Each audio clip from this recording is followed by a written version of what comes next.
Good morning, students. I am K.N. Sharma, teaching you social science in a history portion.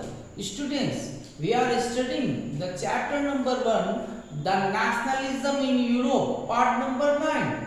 Students, we have discussed about the revolutionaries, how had they spread their ideas in European countries.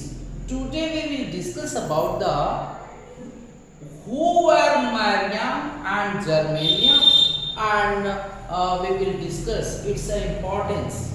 Students, Marian and Germania were female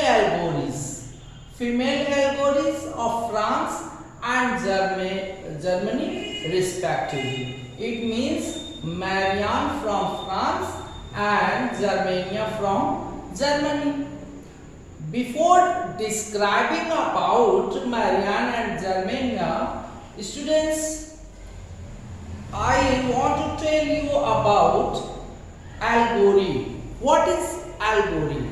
Allegory is an abstract idea expressed through a person or thing.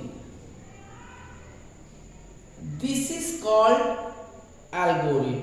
Allegory is a female here, Marian and Germania. Female allegory.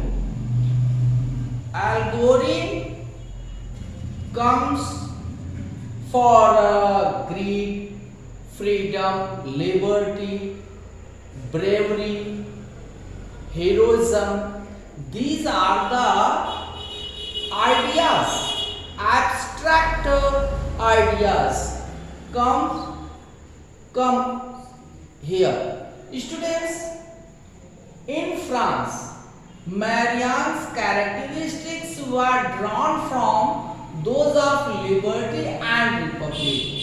Marian का जो व्यक्तित्व है वो liberty और Republic से निकल करके आया है.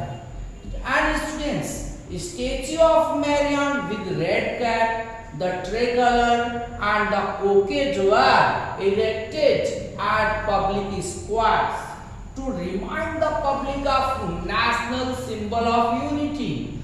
Marian के statues जो red cap, तिरंगा और कोकेट द्वारा ये सब पहने हुए पब्लिक चौराहे पे खड़े किए गए थे ताकि लोगों को उनकी राष्ट्रीय एकता की याद दिलाती रहे. And in Germania became the allegory of German nation.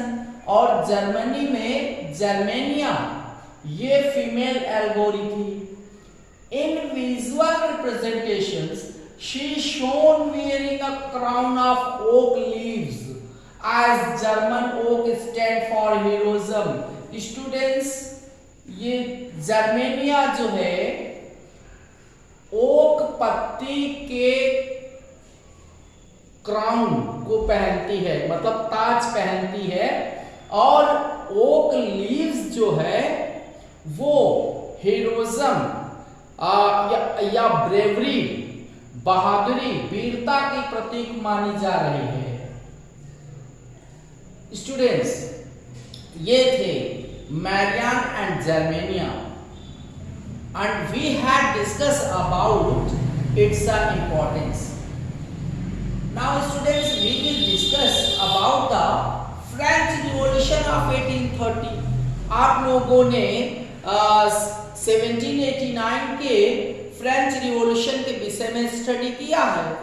अब हम लोग फ्रेंच रिवॉल्यूशन जो 1830 में घटित हुआ था उसके विषय में भी स्टडी करेंगे.